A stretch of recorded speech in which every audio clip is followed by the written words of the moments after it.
What is up, everybody? Welcome back to PLD Projects. Welcome back to review. Finally, after quite a long break, the rumors were not true. Lego did not rage quit and refuse to watch the rest of the episodes. It's come close a few times. I've offered her a few Snickers, and she's gonna make her way. She'll get by. But we have finally made our schedule work. I, of course, am PLD. This is PLD Projects. Hit like, subscribe, all that good stuff. Get that out of the way. Help us fight the almighty algorithm, the alien invasion that is the almighty algorithm. With me, as always, Lego, my friend. How you holding up over there? Well, the Snickers were not enough. I watched this episode 4 times. I still couldn't tell you what happened in it. I mean, I could tell you what happened in it, but what happened in it? It's so absurdly boring, PLD. It's so boring. I will say, I don't even know if the show, it feels like the show, wants to comment on stuff, wants to comment on, things of the time of the 2009, 2010 era, whatever, but doesn't know what it wants to say about it. My God, it's like that movie that just came out, that Civil War movie. Oh, which I have not watched yet. I've heard interesting things both ways It's about like that. it's trying to say something, but ends up saying nothing at all. Nothing at all. That's really about what this is. And I know this is still part of that initial batch where the book, when I've always comment on Fascist Lizards from Outer Space, the politics, literary influences, and cultural history of Kenneth Johnson's V by Dan Kopp, plug, did say that the first 4 episodes were by the original showrunner. And when the new showrunner came in, the guy basically said that he had no Bible written, he had no storyline written. It was all kind of seemed like it was put together with duct tape and glue and no real semblance of anything. And that it seems pretty clear here that there's kind of they're just kind of throwing up ideas and then seeing where they go. Okay, so with that, I do think, I prefer having a show and a showrunner that is very passionate about what they're doing and already has a very strong idea of the end result. Right. But I understand endings are hard. So I can understand, sometimes you want to make changes as you go. So having things a little bit open-ended and having a little wiggle room is great. But it's very J.J. Abrams to go in and say, I have this idea for a first episode and where it goes, well, I'm dropping that in somebody else's bag. Bye.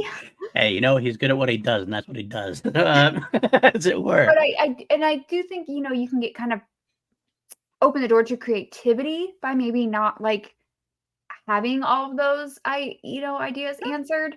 Yeah. But this ain't it. No, Not what's happening here at all. I think having an ending in mind is a great idea that you bring up, and I think that's actually, if television has gotten better more recently in terms of that, because it feels like not for the right reasons. I know it's a business thing. A lot of times it's like TV series, they're going to come in, you're going to get 3 seasons or 4, a certain amount of seasons before they have to bump everybody's pay up, basically is what it is.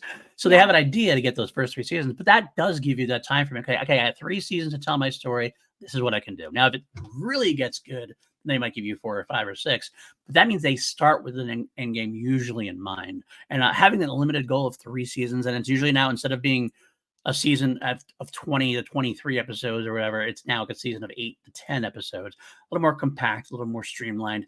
And not necessarily always for the best. I always kind of like some of the filler episodes here and there, kind of those spaces to breathe, those kind of character development kind of things. Unfortunately, everything I'm talking about and what we're talking about here doesn't have anything to do with what the show we're watching right now. Yeah. That's the problem. Further, I think what we were talking about this beforehand, I think in addition is the lack of character in terms of what we're viewing on screen in terms of set design and character design. I think some of these people are miscast, and I cannot emphasize how bad, this is some of the worst camera work I've ever seen on this was aired on a network. This is, I've seen better camera work on movies that I've seen better camera work in Sharks of the Corn. Wow. It's ridiculous. That's saying something. I would say that I'm happy to watch this after I watched Dead in Tombstone and Dead Again in Tombstone, which I just watched recently. Those are the Danny Trejo movies, the horror Western. Basically, it's The Crow as a Western. The first one has Mickey Rourke as the devil. The Crow they're doing. It's a real old school 1800s Western kind of thing. That's the only real difference. Um, I think they did one of those. I feel like as a movie? Really? I might have missed one.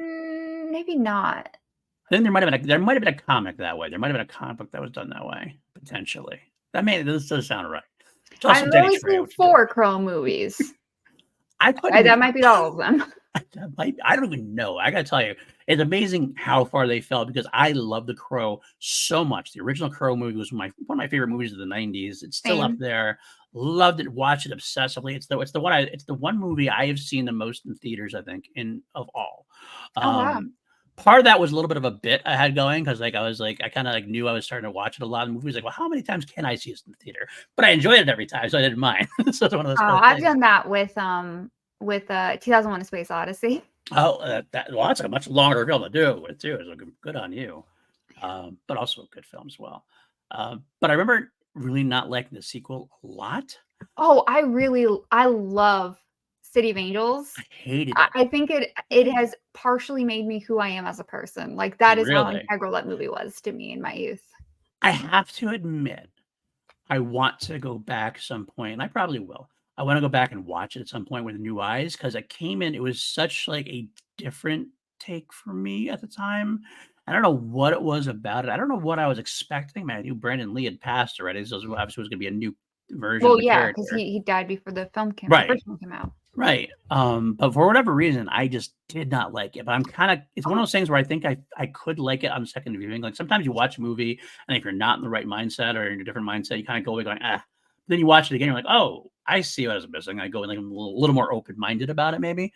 That might be the way for me. But because of that, what happened to me there, I don't know if I ever sat down and watched any of the other ones. And that's how quickly and how far that franchise fell for me. so Salvation, I remember, and I do kind of like, and that's with, I don't know the name of the actor. He plays, I think he played Nemesis in the first Resident Evil movie, the guy who becomes Mm. Nemesis. And then the fourth one is Wicked Game with Eddie Furlong, Ready which for a is long. weird. That one not very good. But for City of Angels, I think there's a pretty cool, you can't find it anywhere, really cool like alternate cut that Mm. played like once. A mutual friend of ours has seen it. He told me Yes. in depth about it. Yes, he told same Um, thing. but, He told me in depth about it um, as well, trying to sell but me on it. with Oh, yeah. that movie, and to kind of bring it back to this, which I think is really cool, is that if you kind of go like behind the scenes into like how they were making the movie, the people who made the second one cared very deeply about respecting Brandon Lee's Mm. memory, and also, were very dedicated to making a good Crow movie. Right. So this is kind of early days internet. They really went like and asked people, like fans of the movies, like what they wanted to see. They went through immense painstaking detail to make sure that they got the tone and the look right and Hmm. all this stuff that I think is really impressive. Like they really, really cared about doing a good job. A lot of people didn't like it for a multitude of reasons. But I couldn't even I tell very much you. liked it. What? I said I'm sorry. I was gonna say I couldn't tell you why I didn't like it now. I really couldn't tell 'cause I saw it in the theaters and like I haven't seen it since. So I really couldn't tell you. Like I'd forgotten all about it as far as like I mean, why I if didn't you like it. watch the first one and the second one, I think tonally they're very in line, Okay. personally. They're both kind of, you can tell they take place in something that's not quite the real world. Right. There's a very like fantasy aspect to it, but Right. not so much as like Lord of the Rings or Narnia or something. Of course. Like a very kind of gothic, slight Yeah. fantasy. And I think maybe I kind of liked that one arguably a little more because it wasn't about fridging a woman. Okay. And I Understandable. mean, that's one I will let that go for because that's a real person going through his real trauma. Right. So I think that's fine. But I liked it a little more because the Crow in the second film lost his son, Hmm. and someone going through that grief is different, and the choices he makes in the end of the film, I think it's very Orpheus and Eurydice to me, and I quite loved it. I think it's a really beautiful story, Well, and again visually, like just that kind of foggy, dark Halloween. It had the the set has character, but in comparison to the adverts for the new one, it looks like a John Wick movie. Like when I Yeah. look at the set design, like, well, that looks like downstairs in my lobby. That looks like Yeah. right outside my building, you know, that looks like the real world. And I feel like it shouldn't. And that's kind of how I feel about this show, is that you took something that had kind of depth in character and this sort of I don't know, real life kind of grit to it, and you just stripped it of everything and called it the It's thing when it's really yeah. not that thing. Yeah, it's like, well, I think that last thing I'll talk about The Crow real quick. Two things about The Crow real quick, and then I'll get into the episode here. First of all, I remember watching a little bit of the one with Kirsten Dunst. I think that's Salvation, I believe is called. Salvation, yeah. So I watched part of that when I was back, like at the back of FYE one day when it was on. So I've seen part of it, but I never watched the rest of it. One of these days, I will watch all of them again. Well, I don't have to. I know the first one by heart. But I will watch the sequels at some point just to kind of give it a fair shot, especially with your passionate plea there. So I will definitely give it a shot for sure. Even though Yeah, we don't for all your always see in-depth Crow analysis. right, There you go. even though we don't always see eye to eye on everything, I do respect your opinion very much so. So I will give it a shot for sure. You're talking to someone who wore a Crow hoodie every day of high school. I have to get you my freshman year of college Halloween costume where I dressed up as the Crow, and it was pretty damn good, I'm going to I did a say. Crow costume, but I made it look too scary by accident, and it should never see the light of day. Well, I'm going to beg you for that over a course of a couple of years and see if I can ever find a picture of it. But we'll see. We'll make it work. And I will say the new one, the only thing I like about the new one trailer I've seen is I do like Bill Skarsgård, but that's about all I can say about it. So I'll probably see it because of it's the Crow and it's a John Rivers, and it does have Bill Skarsgård who I like, but I don't have a lot of hope for it. I'm not going to lie. I But like all the memes of people making fun of it. They got very creative. they did. They have so far. Yes, it's true. But what you said about bringing it back to V, now I agree entirely. Is that like it did strip away everything because and it kind of goes with what I was saying before, and that it seems like it has a lot it wants to say about things, but it doesn't know how to say it. Like it wants to do the social commentary that 83's the Kenneth Johnsons did of 2009's era, but again, Kenneth Johnson's Kenneth Johnson's era of V, especially the original miniseries we're talking about here. We know the weekly series got devolved into a space opera, and it's fine, whatever. But the original intent behind it was very clear. What his commentary was, what was good, what was evil, what was right, what was wrong, and it was very. I mean, the only argument you could be made is that it wasn't subtle at all. It was very hits you over the head with how in your face it was about it, which I didn't mind. I still think they did it very well.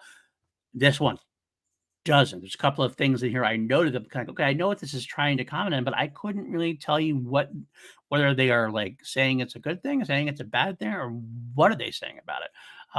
And because of that to me leaves it that's a poor thing to have in a show that's what you're holding on to, because that's what V is to a lot of people back in the day. I mean, on the surface, obviously, there's the alien invasion. There's going to be eventually hopefully at this point, I don't even know, laser gun fights and things like that, the action side of things that you Oh like. my But there's God, commentary. PLD, we're not going to get a horse battle, are we? I think you should probably accept that now. I don't remember, to be honest. I don't remember. Like I've seen this before once. I don't remember horse battle at all. But we'll find out together. We'll find out together.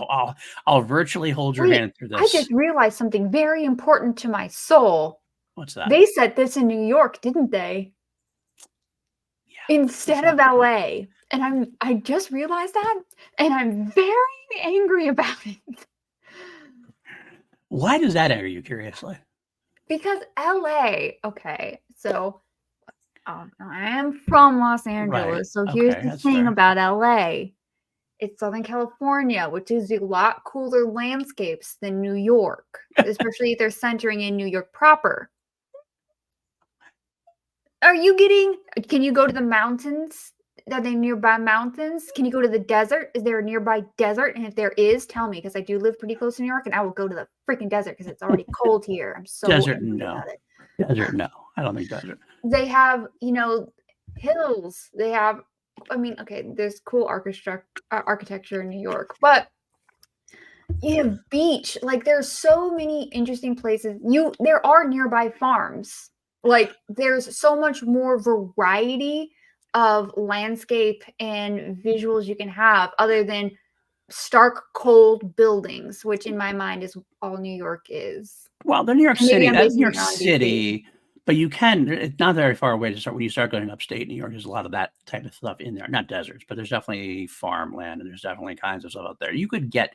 That's not too far from New York, so there actually is some very cool landscapes that you could go through from there. I don't think they're going to go there. I I'm think just saying Southern California is superior to New York. Are they going to have a snow disagree. episode because the lizards don't like cold? I bet They they're should. not. They should. They should. I don't know if they do or Should, not. but I We'll bet find they're out. not. We'll find out. We'll have to see if they do or not. And here's the thing, because I bet they Put it also filmed in LA and it takes place in New York. And I'm looking at how all these people are, what all these people are wearing. I'm going to keep track of the dates going forward because I haven't yet. I'll keep track of the dates going forward because if they say January and no one's wearing a freaking giant jacket and freezing to death, I'm calling BS. That's fair. That is absolutely fair. I'll give you that for sure.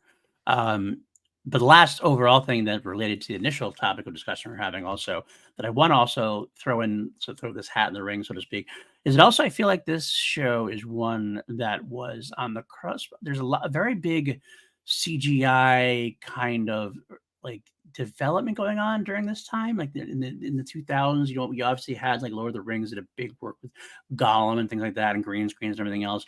I feel like this is one of the shows that took that for granted. Like, we're just going to go and do everything with CGI. It kind of looks like a sci-fi original movie. Like, yes, exactly my point. It's yeah, cheap. like Sharktopus v. Whale Wolf or whatever. It just looks cheap and tawdry that way. And unfortunately, I think they actually had a better budget for it, but I think they were like, we can save budget and just do everything this way because everything's going to be fine. And it just looks bad. So I'm going to go back to New York for a second, but I'm bringing it around to what you're saying about the messaging. This show is, I think the reason they said it New York is because the show is very obviously and bluntly like hit you over the head with it post 9/11. Yeah, and I really don't know what they're saying about that. Yes, I agree. I mean, let's make the overall big. There's a couple of story arcs in this episode. I think there's, if you want to say, there's probably 4. There is the visa arc. There is the Erica and Jack looking for resistance fighters arc. There is Ryan's arc with Cyrus and the Fifth Column. Georgie's kind of involved in all this, and of course, there's the subset of Tyler and Lisa. That's kind of a whole thing as well. Actually, there's a 5th one too. You got to mention Joshua and his angle, and Joshua and Dale.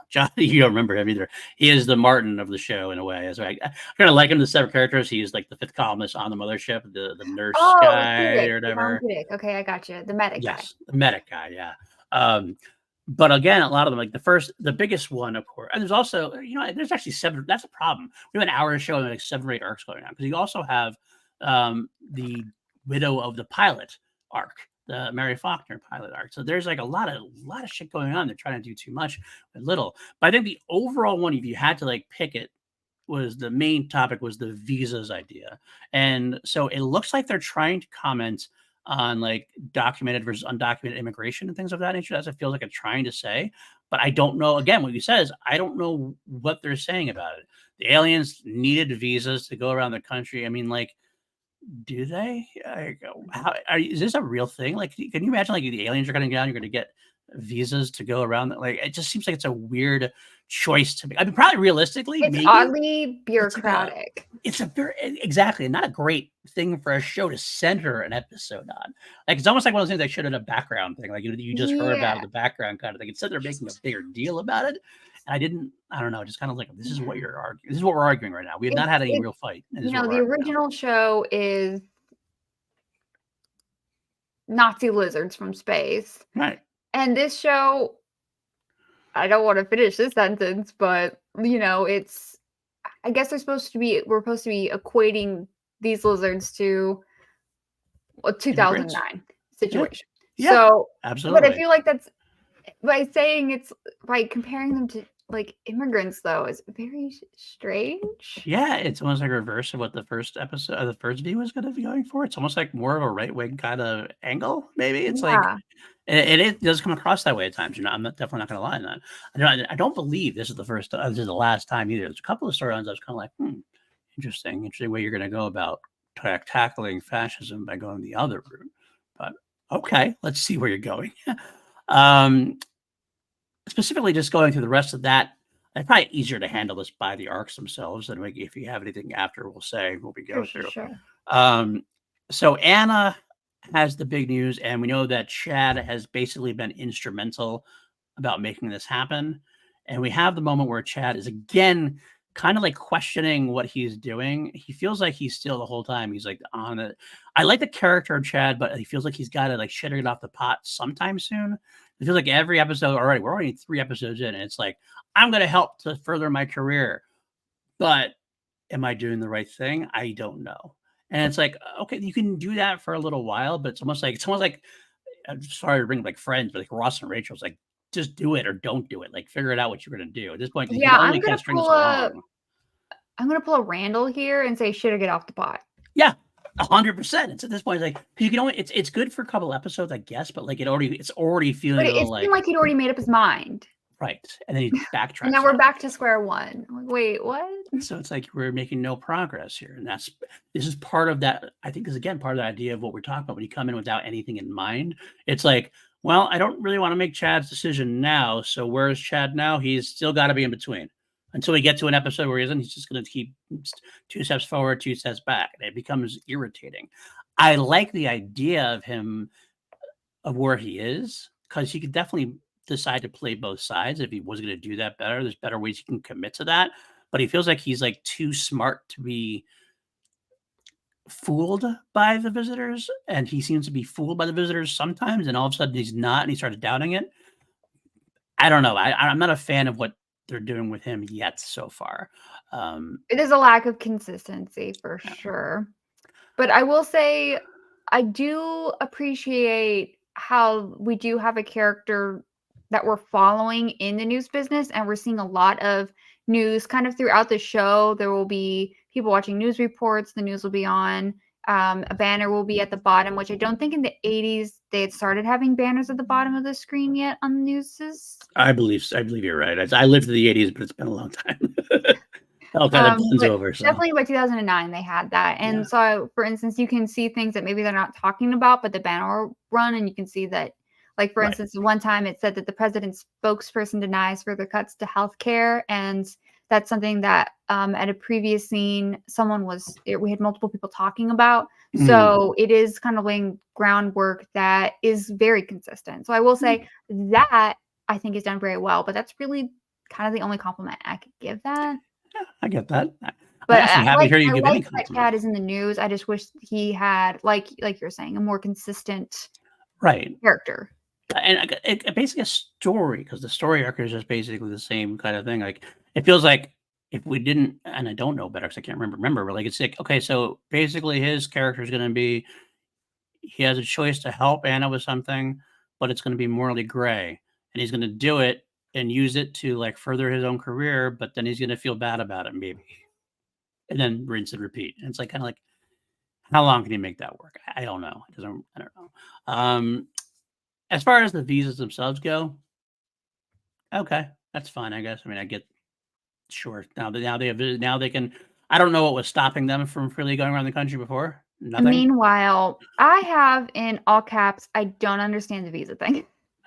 Yeah, it's like they're trying to make them. And I'd like to talk about it for a second. Go ahead. Go ahead. Okay. Go ahead. I'll leave it to you. So you have an alien group or an alien species arriving in motherships that look like humanoids. Like, I don't think you could, if you had a visitor and a person standing next to each other, you would not be able to distinguish which is the visitor and which is the human. They don't even have bad voices. They don't even have like funny voices. The only difference, or have to wear sunglasses. The only difference is they decide to dress in uniforms. And even then, they don't half the time. It's like there's not like there's those like hell, Anna, and they're. I hate that, by the way. I think I commented on this last time, but we had our show so long ago. I can't remember. Like the fact that they dress in like business suits, like kills me. You did comment on that. Hate it. But go ahead. But it's well, it would be funny if they came in looking like Mad Max character. That would be funny. That could be cool. But, so in my mind, the visa thing is so that they can, walk about for the motherships in the US, so they could walk about, um, to I don't know. I don't know. It doesn't really make sense. Like, what is their intention? Like, I don't generally, if you come to a different country, you're getting a stamp. That's what you're doing, is that that's why you need the visa to enter the country, and then you can stay there for whatever amount of period to do right, whatever. Like, you have a job, you're getting school, you're visiting someone right. or something on a trip. It's a generally specified amount of time, and then you return to your home country. That's how that stuff works. But, like, I don't understand as an alien, like, what is your point? I don't even remember why they said they were here visiting at this point. They haven't really said much except for, like, they're gonna help us, we're gonna be good to each other, and Have they it's said very what they vague. needed? Like, I know they said No. they needed resources, but I don't recall what the resources They were. have been very I don't remember either. They've been very vague about it. It's not like the original V, you knew right away they were going for chemicals, which is what they said, and that they would return the favor by doing this. So, like, this, I don't know, they kind of said resources and stuff, but it hasn't Like, been the thing. Like, we we don't even went know what they're from really here for beyond, like, taking over, really. we went from visas or I'm sorry, we went from, like, getting accepted by people to getting visas. I really again, like in the first one, I had the same complaint. Like, I really wish we could have them having conversations with people in power Yeah, about, like, what kind of agreements are being made and stuff right. like that. And at that point, I don't think that, these people would come down to the visa office to get visas either. That just inherently made no damn sense. Right, yeah, I agree 'cause I don't know what they're doing either at this point. Because I don't really see besides, like, the sleeper agent thing, like, which don't obviously don't need visas anyway. You're not gonna get a visa for a sleeper agent, but, like, the visitors aren't living in the world. They're going down to their, like, little ambassador things and you don't really see them out in the world, and, like, I just don't so if they get stopped speeding, can they be revoked, their visa revoked? They have to go back to the it's all a lot of, like, hoo-ha that doesn't really matter for, like, And I have this kinda another show. question in regards to their ship. So when they Okay. first arrived, it caused a lot of, like, airplanes to fall out of the sky and stuff, Right, right? right. Is it still doing that? I'm assuming not, but I mean, maybe, I'm assuming, like, there's been behind the scenes stuff exactly, but I'm assuming, though, they don't actually make that clear. I would assume the FFA is keeping every flight's away from the motherships or whatever to make sure that doesn't happen again, or maybe the visitors have made it so it doesn't happen. I don't know why they would have done that to in the first place because, I mean, the exception of maybe they wanted to keep the Air Force away before because sometimes humans could have an idea to So just you fight like, first. that would mean there was intentionality to having something that would cause that they could turn off and chose not to. Right. Well, they could say like, "Oh, we didn't know it would do that. Now we know. We figured out what it is. We'll change it so you guys will be safe now." I, but again, yeah, it's kind of confusing. It's very confusing. Um, let's talk about. And that's really all. That's the thing. That's all about the visas, right there. That's pretty much the whole story. It's like, okay, they get visas. Well, there was an assassin threatening someone or something. Okay, yeah, I was gonna go somewhere else, but we can do this. Absolutely, we'll do this. Oh, I'm sorry. No, no, it's fine. No, it's fine because I'm looking for a place to go, and this is your way is just as valid, Well, it and was because it at is the more visa time. office, It so does at the visa office is make I sure. just went across the street. Yeah, and that's the thing. Like, so we have. Okay. I do like. Here's one of the things I like. I like the idea of having them pair up Erica with a visitor, which I think it's a very visitor thing to do because like they can keep an eye on all things that are going on. And obviously, we learned that this is all a plot to kind of gain. The whole episode's about gaining favor with the people, and being more subtle about it but it's not really being subtle, but seemingly subtle about it. So I like that actually makes sense, and that actually feels like the original V in terms of it feels like the original V. They kind of are putting themselves in places of power or in places of knowledge so that they can be in control of the narrative. I like that aspect of it, and it makes sense to me. Um, although how they do it here is just there's so many like stupid things. Like we have Like when Erica first gets teamed up with him, and she doesn't like it, obviously, but we get to that like first surveillance place, which is not the real surveillance place. It's like the fake surveillance place.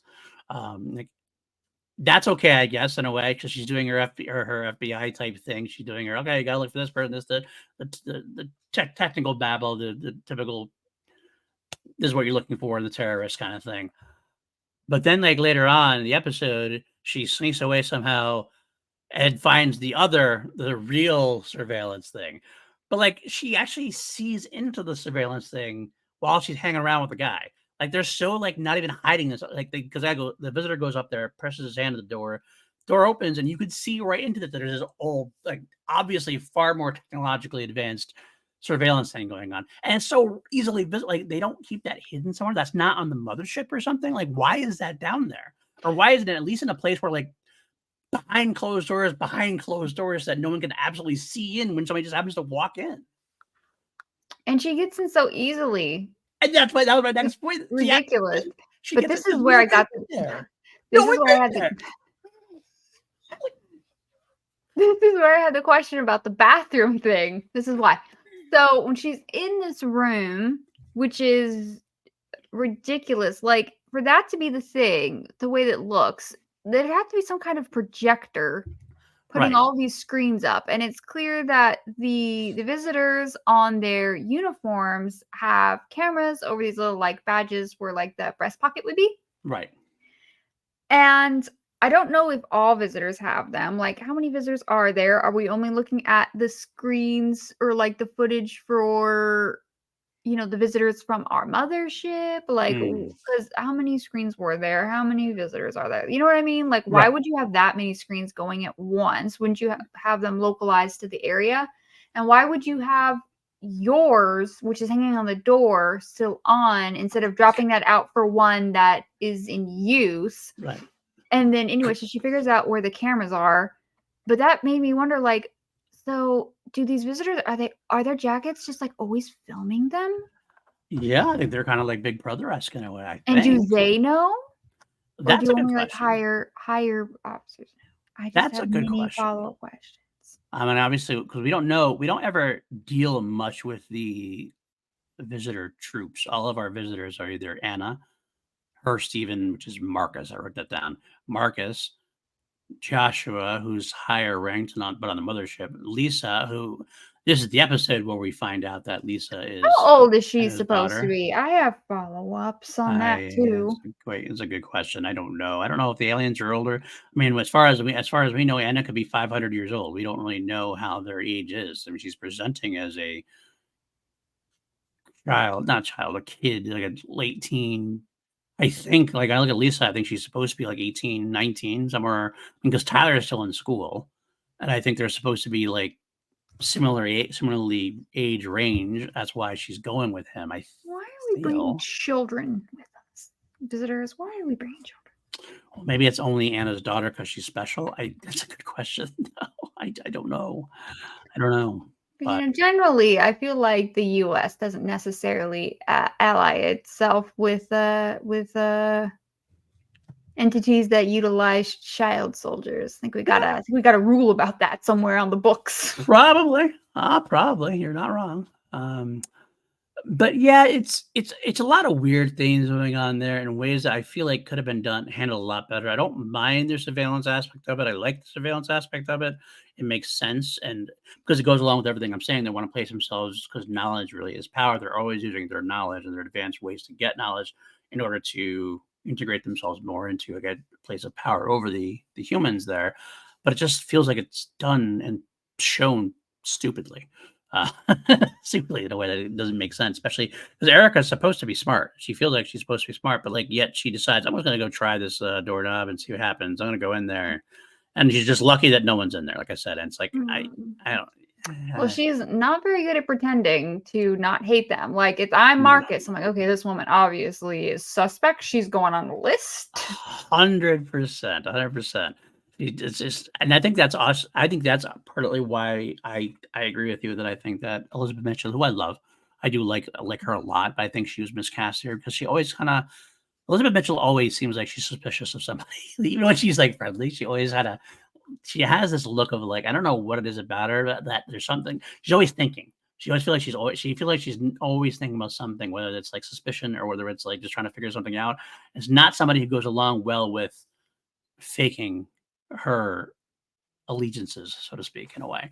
Um, it's only one of the reasons why I think Elizabeth Mitchell was miscast, unfortunately. They were all kind of miscast. I mean, she does something kind of similar in Lost, but she does it so perfectly there. Yeah, it's a different. Well, even in Lost, I always kind of felt like there was more going on with her.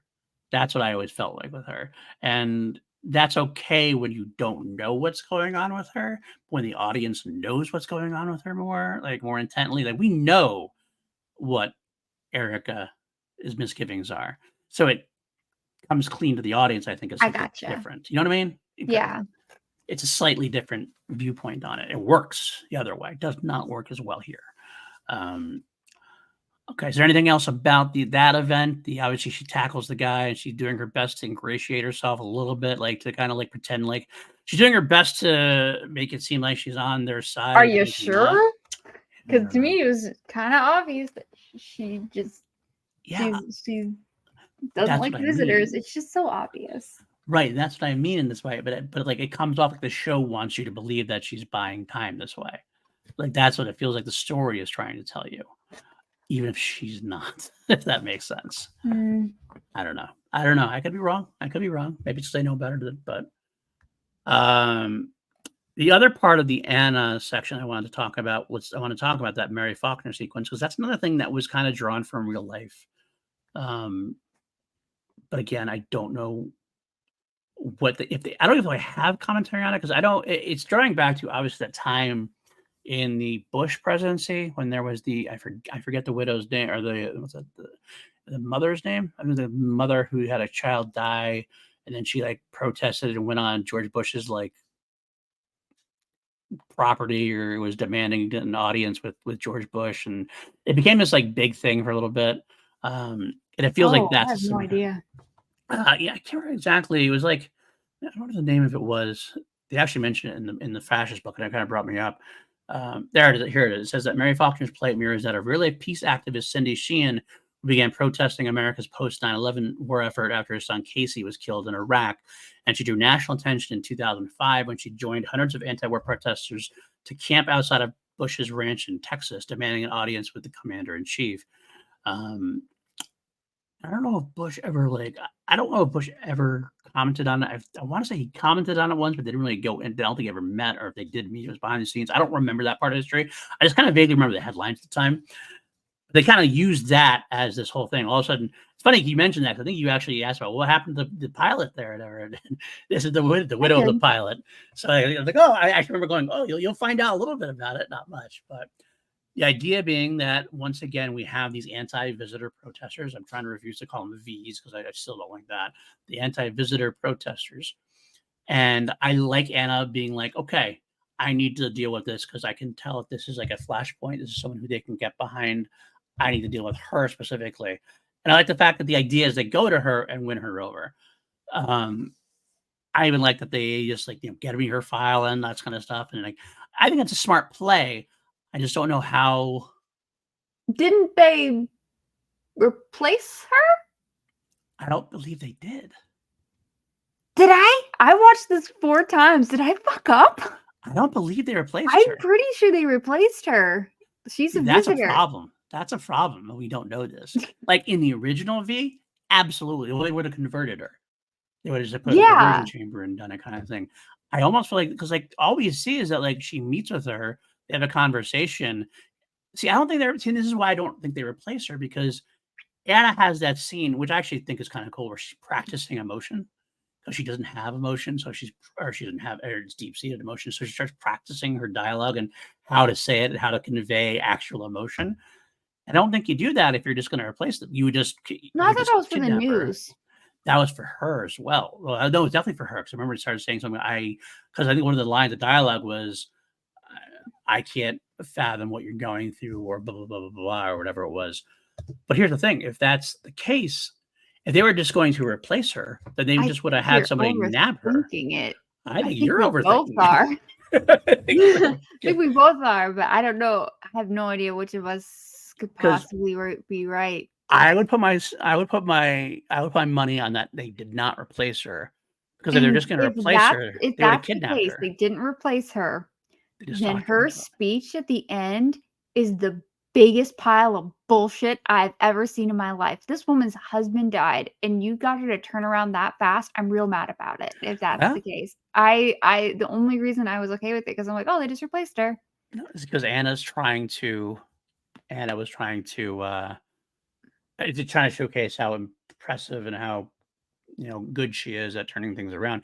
You know what it could be? But again, I could suggest something, but because we get introduced to Bliss in this a little bit, where Anna can kinda control people that way, it could have been that.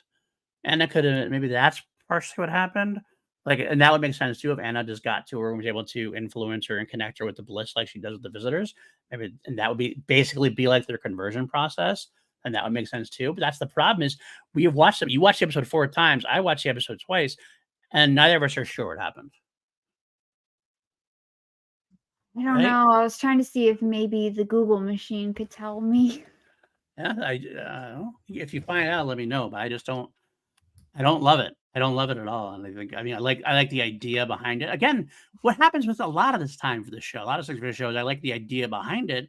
I just need some commitment to follow through on it and to be more clear what you're saying, where you're going with things. I don't know. Maybe somebody in the comments will tell us. If you watch the show, you can tell us whether you think they were replaced or not. I think she might have been converted. I could believe that. I initially thought it was just a case of we're showing how Anna is good at convincing people of stuff, and it was just over the top, and I would never be convinced that way. But okay.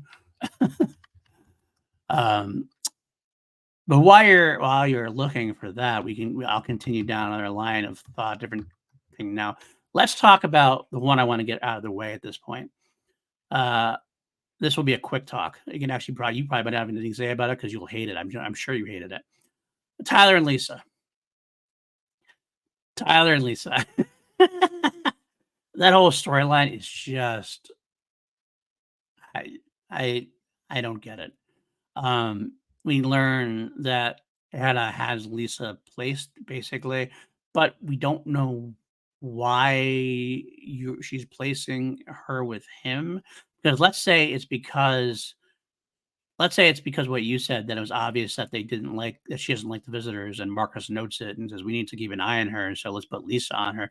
But why her? Like, except for the fact that she's the main character of the show, like, she's not that important overall. I mean, she's an FBI agent, but, like, She's no Keanu Reeves. right, she's not an FBI, right, exactly. But, like, Anna's putting her daughter, like, basically the princess, if this is a queen kinda thing, a princess on a regular FBI agent's tail. Like, it just seems like it seems basically plot driven, story driven. We have to have this kid have a story, and we have to have it connected to Erica some way. And then the whole Lisa and Tyler getting it on thing, that, of course, brings back the whole idea of this is an alien thing, and, well, I guess we get to see Laura Vandervoort in her underwear, and that's, the reason why we had the scene, baby. I don't know, like, but, I do find it funny and amusing, though, that Lisa said something, like, true, that, like, Erica would rather have seen her in her underwear rather than see her in a visitor uniform at that point. That he was dating a girl and getting naked with her instead of getting naked with or being with the visitor. I thought that was amusing, but that's really the only thing that was amusing about the whole storyline for me. Obviously, she's there to spy or to influence, but it just feels so pointless because Tyler's not really important, and Erica is not important enough yet. This is not like a situation where Erica has proven to be a Julie Parrish or a Mike Donovan, where, like, she's like alien enemy number one. Like, she's just at worst a skeptic. You know what I mean? Like, it's like, why are we doing it? Why are we bothering? And that's unfortunately the answer the show gives a lot of time is because we have a show and we have characters that need to be involved. Like, it doesn't, otherwise, it doesn't make any sense. But you have anything to add on Tyler, Lisa? Or are you just gonna be like, Okay, they're just, they're re they the people who wrote this show Mhm. intentionally, I'm assuming, watched the original, and that's a leap, I feel like, Maybe. and looked at that and thought, Robin is what people loved. Let's Wow. redo that aspect. Wow. And that's that's a Yeah, choice. that is definitely a choice to be made. Okay. Okay, fair. It's a choice. Choice. Okay, fair enough. And whoever made a bad choice. Hashtag justice for Like, Blair. okay, PLD, I've come to the conclusion, much like everything else in this show, it's not supposed to be clear what happened. The writers themselves probably don't know. Yeah. And that What therein happened lies a behind closed problem. doors? Literally no one knows. Commit to something. Commit to something. Let us know what's going on and commit to something. It does feel like, well, let the audience figure out what they want to do. Whatever it's whatever they want to have happen. No, that's not how a show works. This is not choose your own adventure. If you want to make a show like that, that's fine, but this is not a way to do it. All right. Let's move on to the Ryan angle. Who? All right, Ryan. Who? Ryan and So bored with him. oh Just god. he's Is it Val? Val is the wife's name, right? The s- fiance's name? yeah, I'm so that I remember. I'm just so it's just I don't like that that the character who's like, I gotta go find this. I don't want to do it. Okay, I'm gonna do it. Now I have to convince the guy who originally was trying to convince me to do the thing that he originally wanted me to do that I didn't want to do. We're on episode 3, move past it. Yeah. And It's a also chat situation, yeah. For just the example. whole I just don't like the sleeper agent thing at all. That's not a plot I would like in anything, to be clear. That's That's just not fair. something I would watch. So that's not a condemnation of the show. That's just a your specific Yes, but they are relationship style dragging stuff. it, Right. No, I and that is a agree. condemnation of a show. Oh, I have a hard time understanding Ryan's motives here either. I think they did a decent job, at least not decent. Okay, I shouldn't even say decent. We started to go into a little bit. So we learned obviously that Ryan was here before. He's been here for a while, and that there was some kind of resistance effort even back then that were trying. I guess maybe they're trying to start it before the visitors arrived. Maybe they knew there were sleeper agents there already. Like obviously Ryan knew that there were bad guy sleeper agents there, and he was trying to bring up some kind of resistance. That's what I got out of this and his conversations with Georgie, who, by the way, I'll say it. I know I like Georgie. I like Georgie's character so far. I Who? don't have Georgie is he is the resistance leader. Basically, he was that like kind of like nebbish kind of guy who was like a little bit paranoid about everything that kept trying to convince Ryan to get back in the fight, but then like was freaking out after the last meeting after happened and everything else. Oh, yeah, the guy that I Yeah, was talking about. yeah, Georgie, that guy was good. That guy's good. I like him. I don't know for some reason about because he kind of has thing. You find out that his family was killed Yeah. by visitors, and I like his But paranoia that's a angle. more interesting character. Absolutely, and that's kind of what I like. I'm like, oh, cool. I like this guy. Let's get this guy in here more. So I have 2 problems with what's going on with Ryan.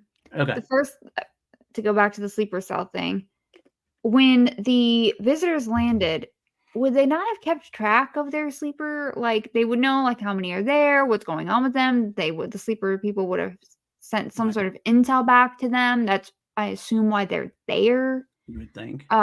So question mark on why they like all of these sleepers, because that's the second issue I have, is that every episode he goes to meet some guy who's also a sleeper cell, Yeah.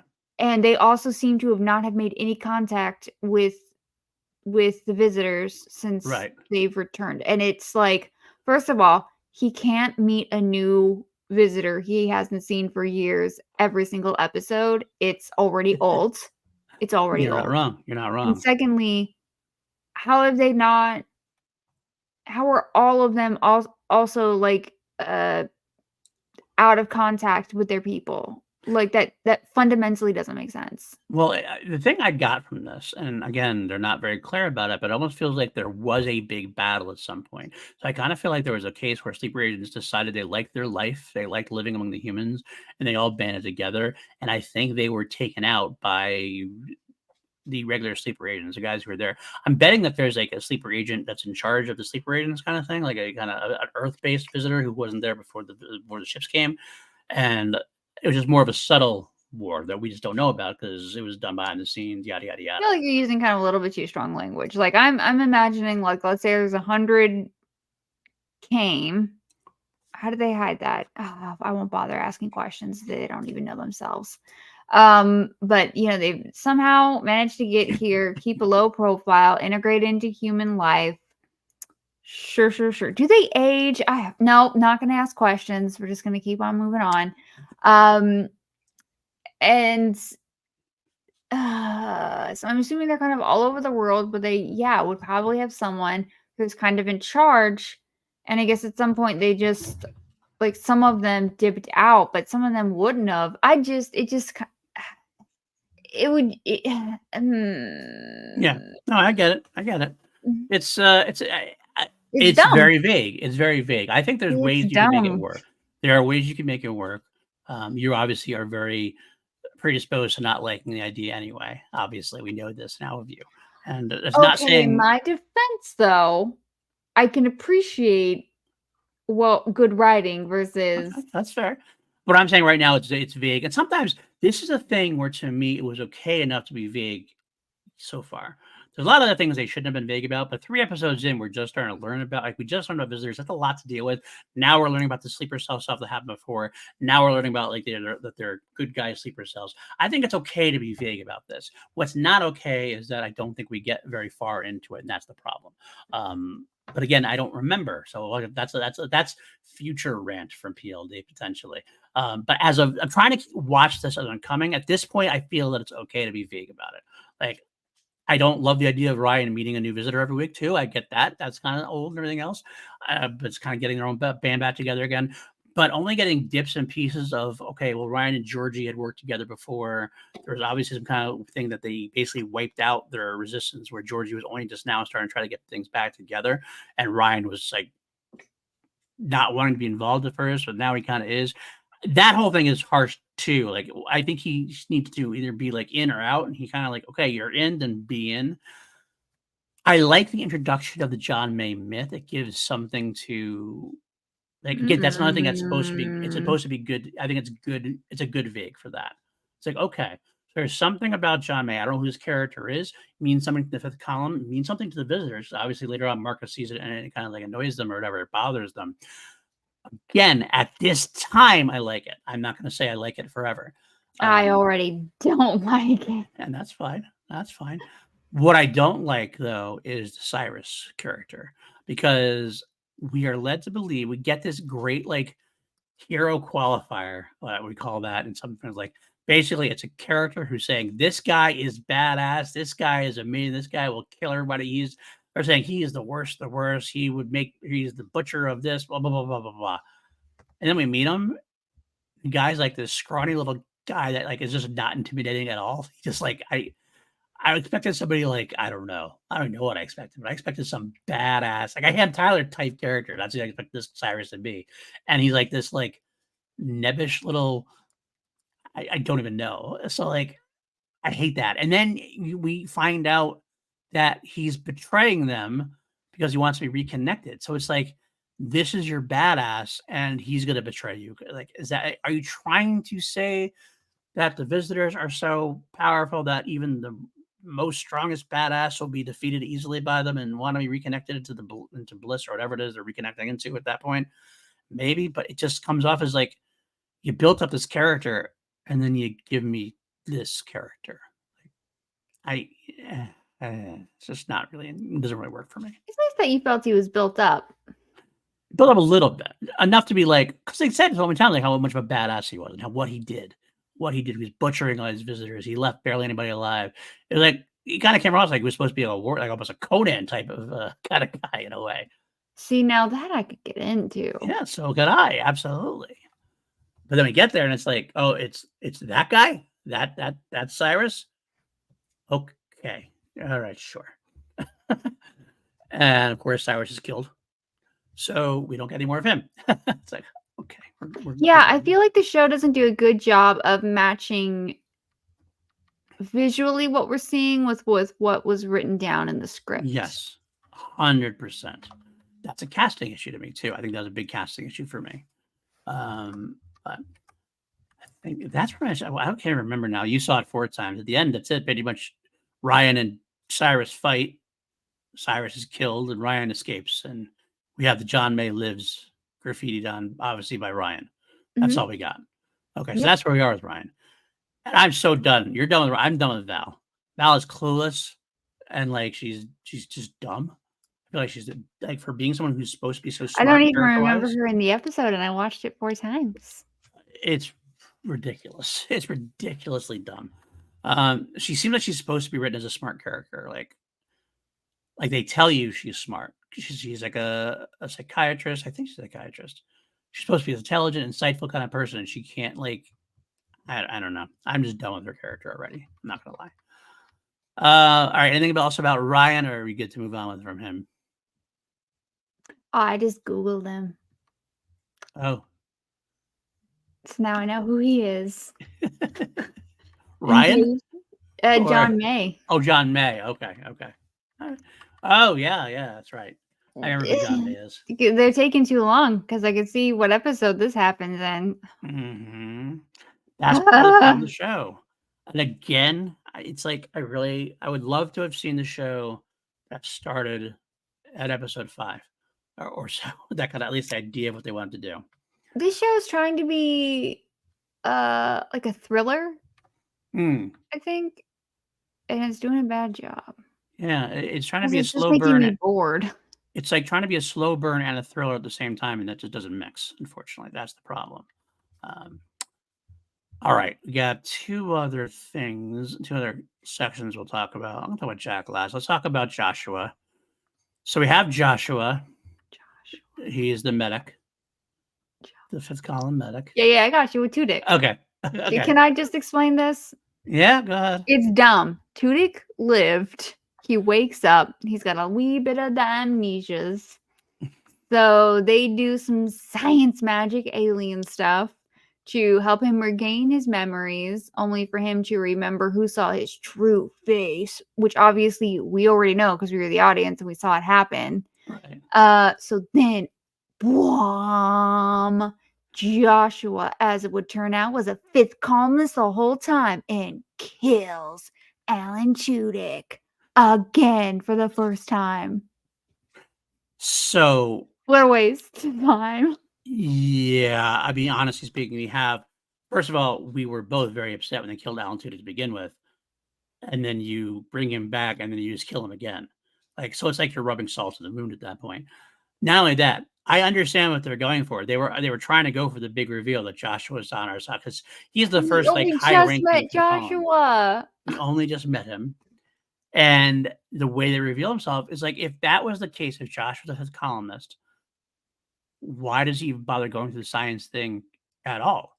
Like he never wants Dale to regain his memories. It's not like if Alan Tudyk never remembered who it was he gonna let him live?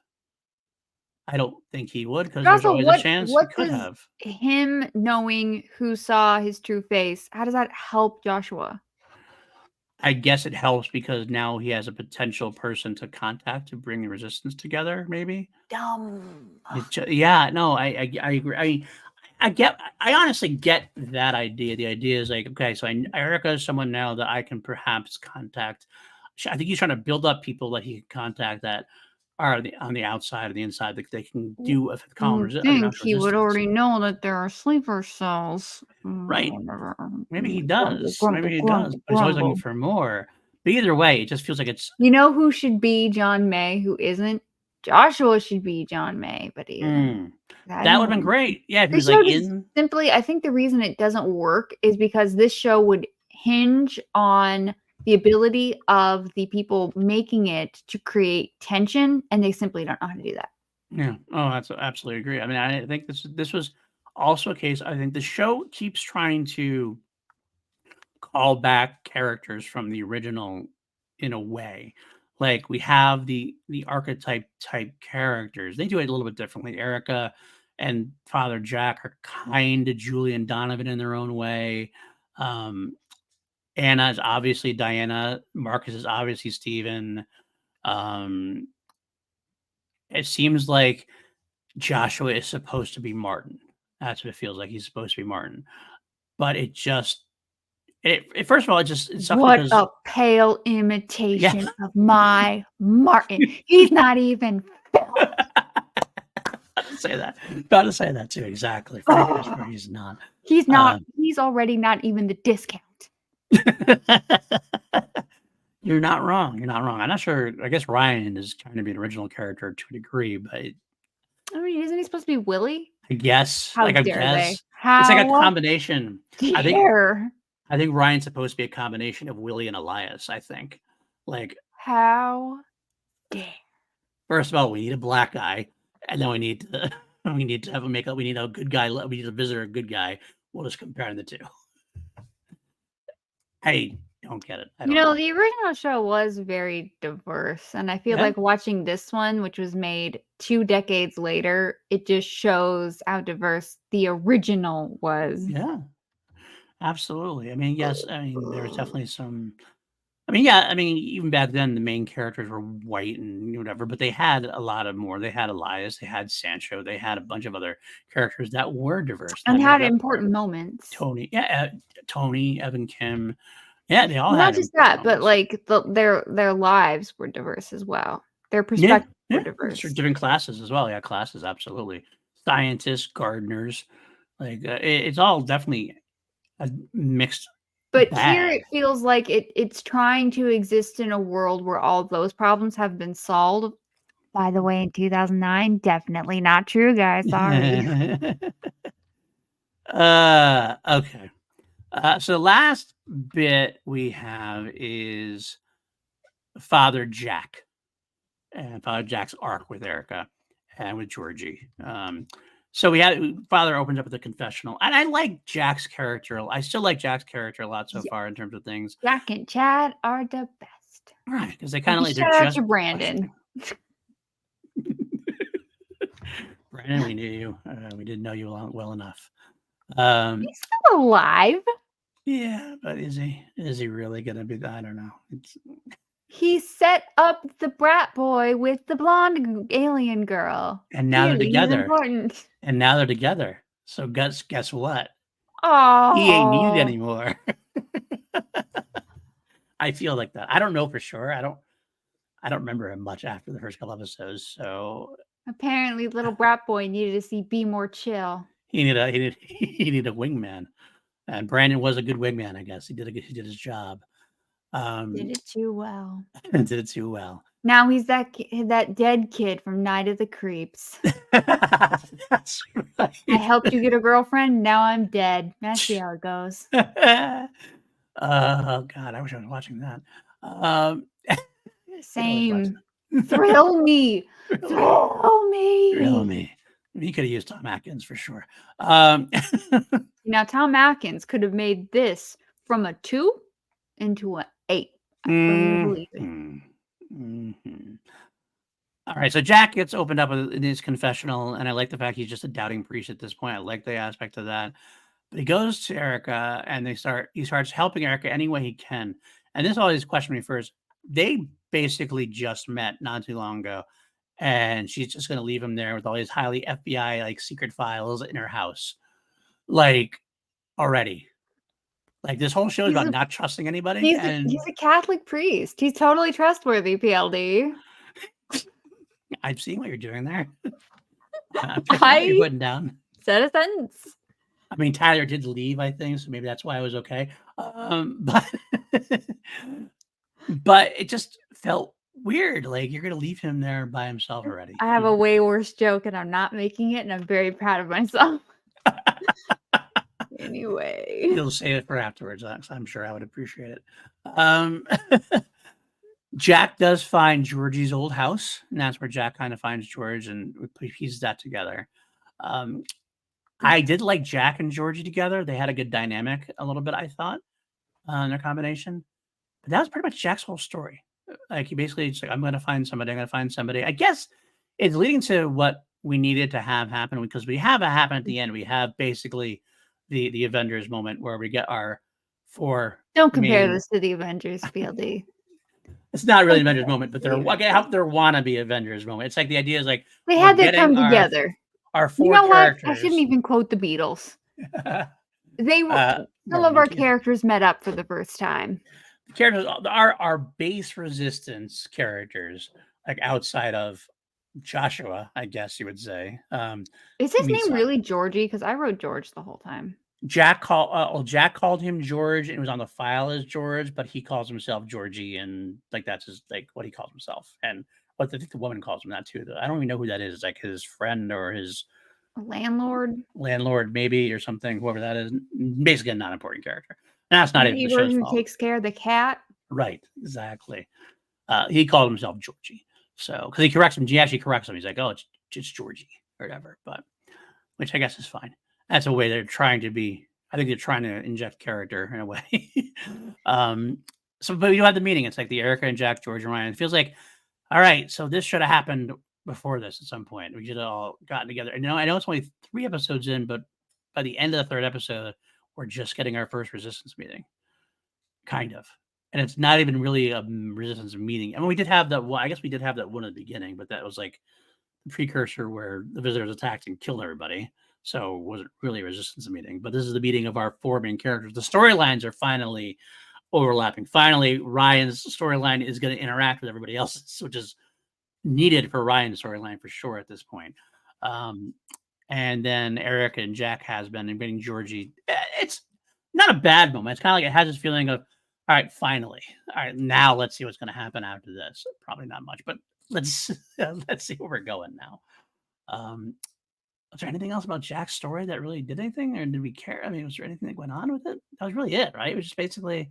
I mean, it's okay. It didn't have to progress that much when it's going for. We're looking for a resistance fighter. We're looking for the resistance leader who was there. I find him. Okay, that's good enough for when the show that has 8 arcs going on at this point. 8 arcs in 45 minutes. Like, okay, fine. You're basically getting 5 minutes per arc. That's all you're getting at this point. Yeah, that's about it. Anything else that you wanted to say about the episode, or was there anything? Yeah, I will say we're on episode 3. I don't know what this show is about. And I think that's why I don't like shows like this. You know, this is just not the type of thing I would watch. Like, I like kind of. I'm just not really big into mysteries. Like, that's not a type of genre of book I ever read. It's not a type of comic book I ever read. It's not a type of show I watch. It's not even a type of movie I watch usually. Like, I don't know the point of the show, and I feel like that's not what the original was. No, it wasn't. And I don't understand why they did it this way for this story. It's unnecessary, and I can see why viewership continuously was dropping off based on what I was reading while you were talking. Yeah. It's because it's not engaging. No, the idea was they wanted to have the first one was a fascist takeover. They did it by being friends, but being powerful. This one, they're trying to do the post 9/11 Had terrorists are sneaking 24 in. already come out? I never watched Yes, it. But I yes. feel like they're just trying to be 24. Does that seem accurate? To a point, yeah, because this is the way they're trying to. It's like I said, it's more instead of having a like I said, the original was friendship, but there was power involved. It was like we're gonna be your friends, but we are not gonna. We're fucking converting the president. We're just gonna take over. They're doing this more like subtler kind of sleeper agent. We're gonna infiltrate and really infiltrate without the coupling of the power, and that's what makes it kind of a shitty situation because it doesn't seem to be like the visitors shouldn't need to do that. Like at this point, they're like it's beneath them. They could come and wipe us out pretty easily. It feels like, and they're not. And I don't know, like they don't. There's not a good enough reason not to yet. They have given us a good enough reason not to yet. And again, the human characters are just not. that engaging, and if they were more engaging, maybe you would care more about their subplots, trying to find, like, the building of the resistance. If they had good characters, I think the building we could have had, like, an Avengers type moment where, like, "Oh, cool. They're getting together finally, getting to see Ryan interact with Erica. Alright, let's see where this goes. We're gonna see Jack with, Georgie and everything." It sounds like, "Okay, that could be cool." But because it's so disparate and so kind of vague the whole time, it's like, "Okay, so we're whole 3 episodes in and we're finding other people, but we don't really know what our motivations are." Yeah, I don't get it. There there's a scene where Lisa at the end, where Lisa comes back from the ship and tells her mom, Anna, that Brat Child, I really did not write his name down once, Tyler. is the one, we should use him. Yeah, But, like, for what? What does that mean? We're on right, episode 3 right, for a show that is an IP. right. And I think that's a bigger problem is that people know what V is. People are probably watching because they know what V is. So the fact that I'm sitting here like, okay, so are we just redoing Robin and Daniel? Or like, are you doing something different? We're on episode 3. Like, Robin and move the Brian. story forward. Hmm? Robin and Brian, Oh, I'm sorry. really. Yes, Robin and Brian. You're right. And I don't mean that Um, to even be a correction. It's kinda like that's because Daniel and Robin is its own you know, you were right an with Brian. angle.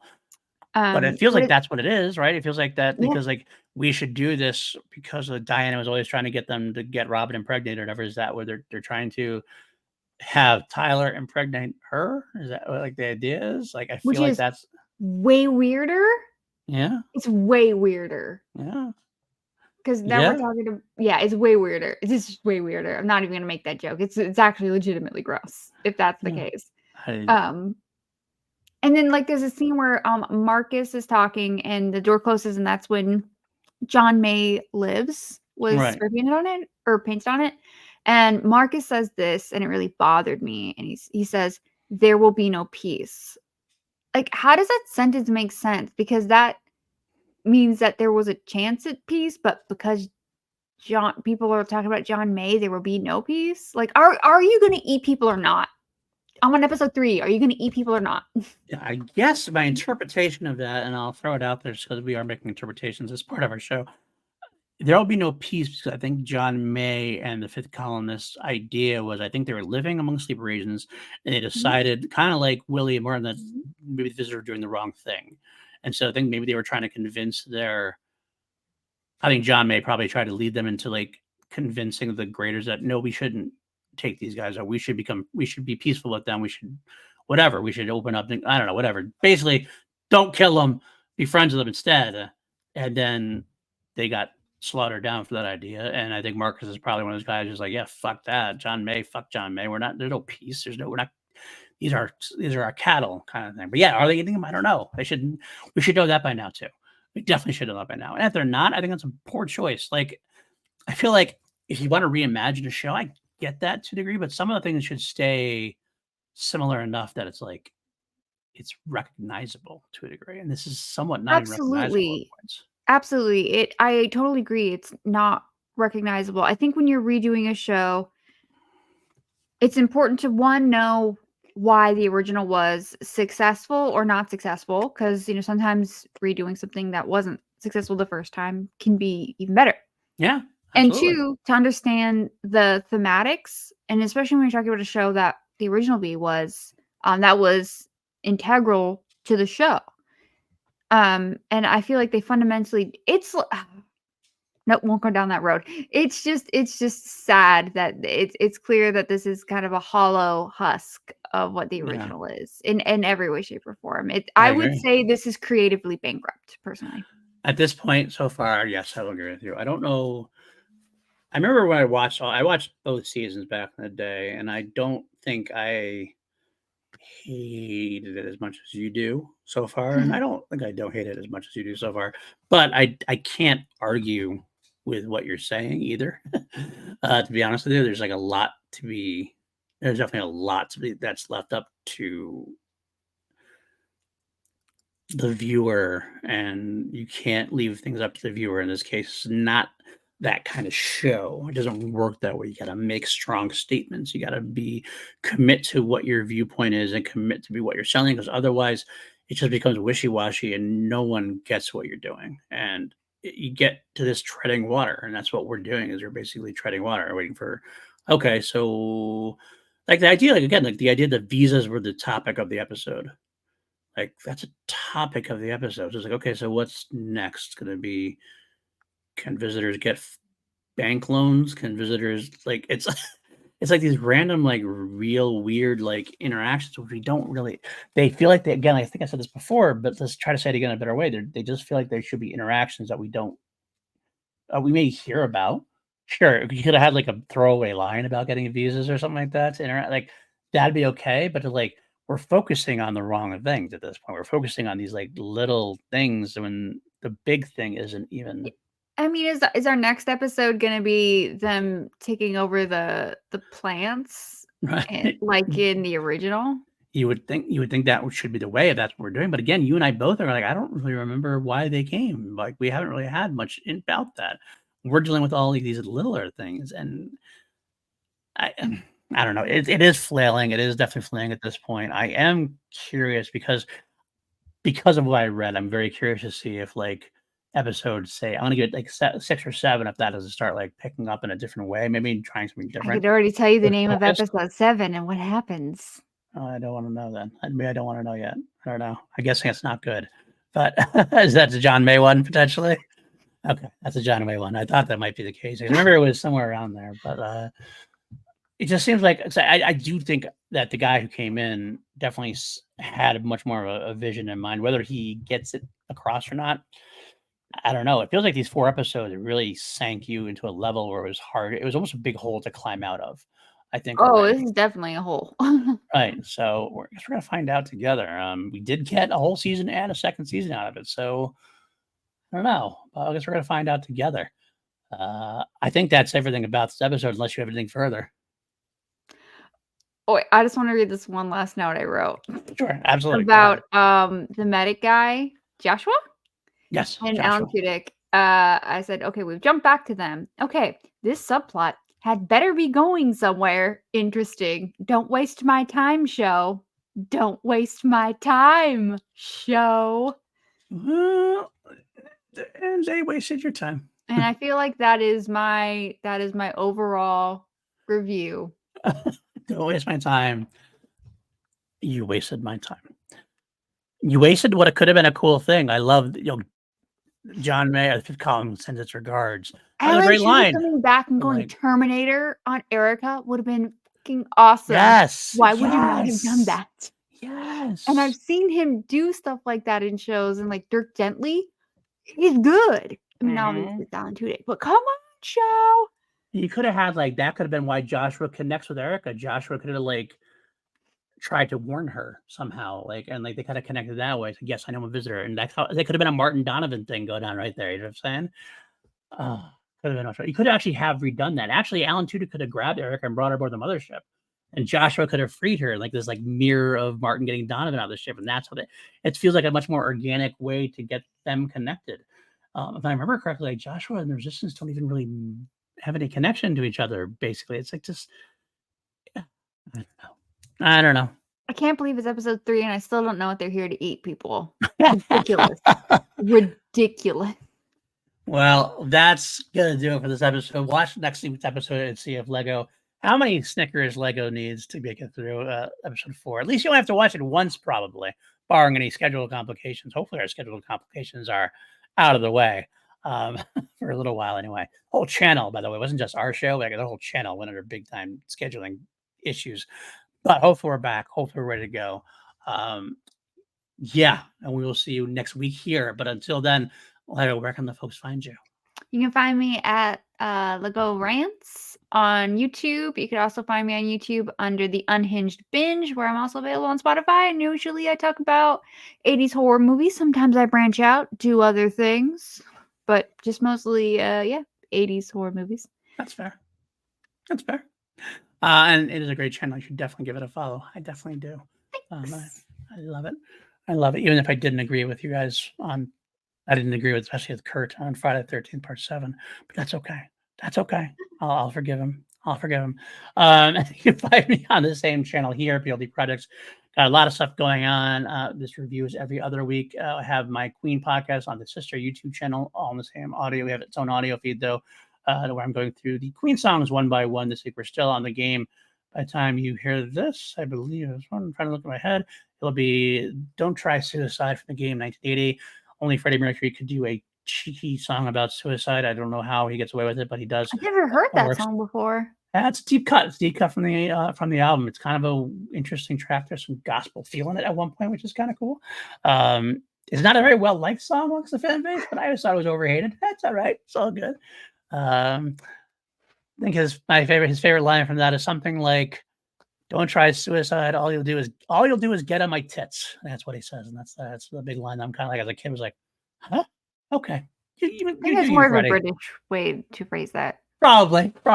As an American, I probably didn't get it quite as well, but it was it's still a fun song. Every week, maybe more of a 70s way of phrasing it, actually. Yeah, it could be that. So, yeah, because the game is from 1980, so it's right at the cusp there. So you probably recorded it late 70s, 79, 80, around there. So let's see what else I got. I got, of course, every week I got Holy Snokes. Maddie Gunner and I will be doing all sorts of news on D23. Actually, you probably already saw the D23 episode since this is airing the day after. So we just talked about the D23 Star Wars updates, and we're going to continue to talk about the Ewok movies and all sorts of fun things there. Alternate prequel trilogy casting is also coming up. That's a lot of fun we're having with that. All getting ready for Skeleton Crew coming up in December. And also, finally, we have returned. You will know this by now because you have seen it, unless PJ had to cancel again, in case you're making a liar out of me, because PJ had COVID, unfortunately. But we'll be returning to Two Mediocre White Dudes on Film, where we'll be doing the John Wick series. We're starting with John Wick 1, all for our patron, my lovely patron. R.I.P. Puppy. And yes, R.I.P. Puppy. R.I.P. Puppy. Definitely something motivationally that we all could get behind. I think that's all. Oh, one other podcast to do, a man of 1,000 streams, as Maddie Gunner always calls me. Podcast called The One-Offs, which is going to happen monthly. It's where I invite a guest on and we talk about something that's passionate to them, that at least I can handle my side of the conversation. So it's a little bit of thing, I gotta meet you in the middle somewhere. We had a great episode with Ken Knapsack and Maddie Gunner, where we talked about the band Oasis. Pretty soon, I think August 20th, when I'm going to air it, episode with Mark Ellis about the mighty Van Halen. More than the one song? Wow. What? You just made people very angry. To be clear, I'm not familiar with a lot of popular music. I live in a little music bubble, and that's all I know about music world. We've actually had that conversation. It's kind of interesting. But I love you for it. It's very you. So I definitely appreciate it. Have you heard of Van Halen, at least? They have the Jump song. Good enough. Mark Ellis and the Jump song on the next One-Offs. There we go. Was I right? You are right. Yes. Oh, did they do the I Can't Drive 55? That is close. That's Sammy Hagar, who is the second lead singer from Van Halen. That was a solo song of his. But I will give that to you. That close? That close. That is a solo song by Sammy Hagar. So I will give you that one. So I feel good about that, though. You really should. And of course, in 2 weeks, we'll be back here to discuss the 4th episode of 2009's V. We're going to get through it, Lego. You and I'll virtually hold your hand as we get through it. Before we have to move on to the books and everything like that. So lots of fun there, but that will be next time, of course. Until then, prete nama, everybody.